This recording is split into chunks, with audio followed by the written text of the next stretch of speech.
They say my death was the end of an era.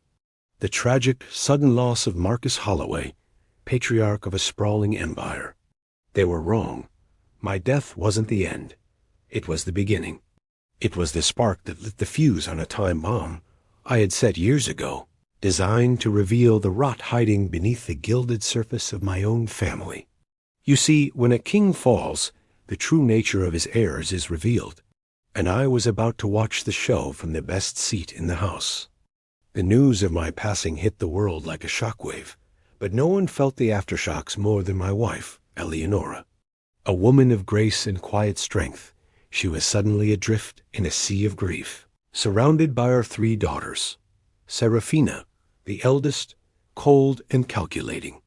Isabella, the socialite, obsessed with appearances. And Liliana, the youngest, the one everyone always underestimated. They flocked to their mother, their faces perfect masks of sorrow. But behind those masks, a different, more sinister emotion was brewing. Greed. In the days following my funeral, Eleonora began to feel off. A persistent weakness clung to her, a fog clouding her mind.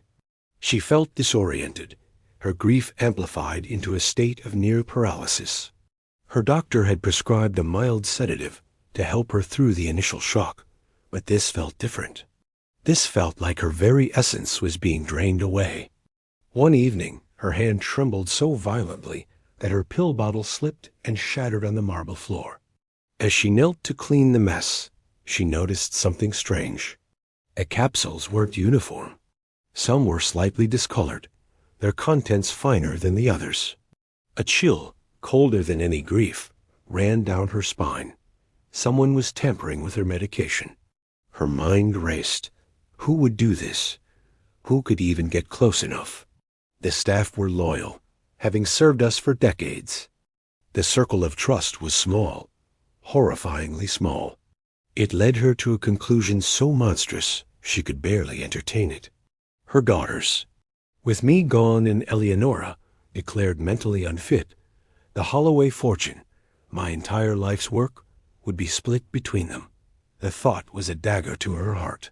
The very children she had raised were now wolves at her door, seeing her not as a mother, but as the final obstacle to their inheritance. This is the first lesson of wealth. It doesn't create monsters. It simply gives them the power to act.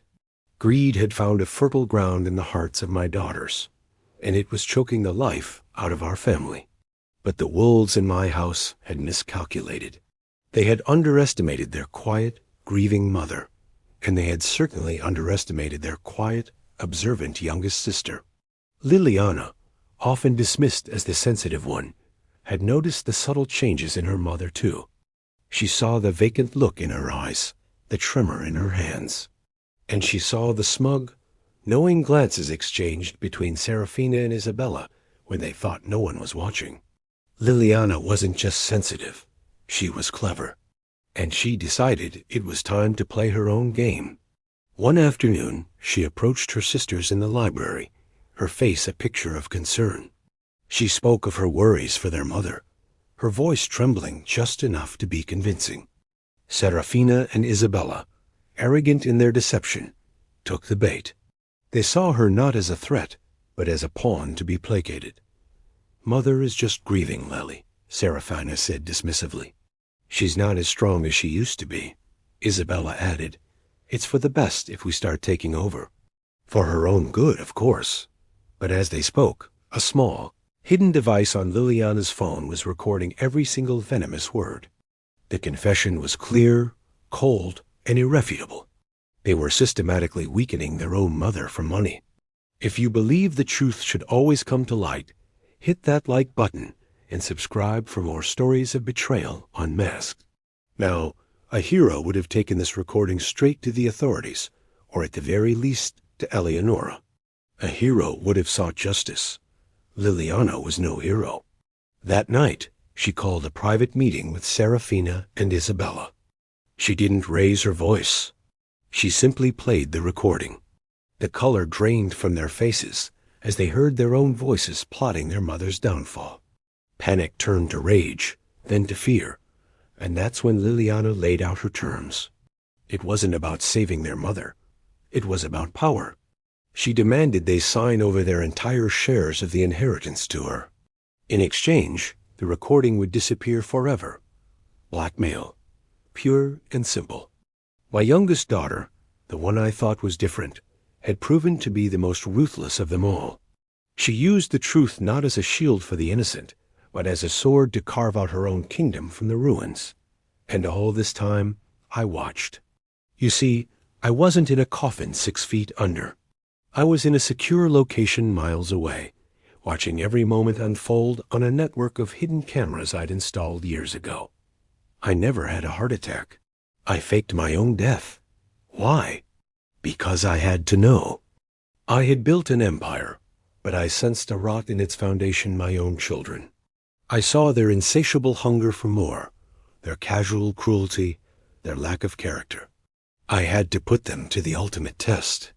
So I created a scenario where their greed would have free rein, where the only thing standing between them and unimaginable wealth was their mother's well-being. And they failed, spectacularly. As Liliana celebrated her hollow victory, believing she had outsmarted everyone, I made my final move. Marcus Holloway, the ghost in the machine, leaked the story. Not just Liliana's recording, but everything. The footage of Serafina and Isabella swapping out the medication. The audio of Liliana's blackmail. It all went to a journalist I trusted. The story broke, and the Holloway name, once a symbol of power and success, became a byword for treachery. The house of cards my daughters had built came crashing down in a public firestorm.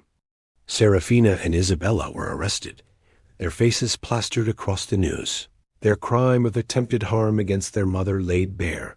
And Liliana? She was exposed as a blackmailer. She got no inheritance. She got nothing but shame. Justice, I've found, is a dish best served cold and publicly. So you might be asking, who did inherit the Holloway Empire? Who was the true heir? It was the one person who never asked for it. The one person who remained loyal, dignified, and virtuous through it all. My wife, Eleonora. From my hidden sanctuary, I had my lawyers execute the true final version of my will. It named Eleonora the sole beneficiary of my entire fortune, my companies, my legacy. She was the one who understood that our family's strength was never in our bank accounts, but in our character.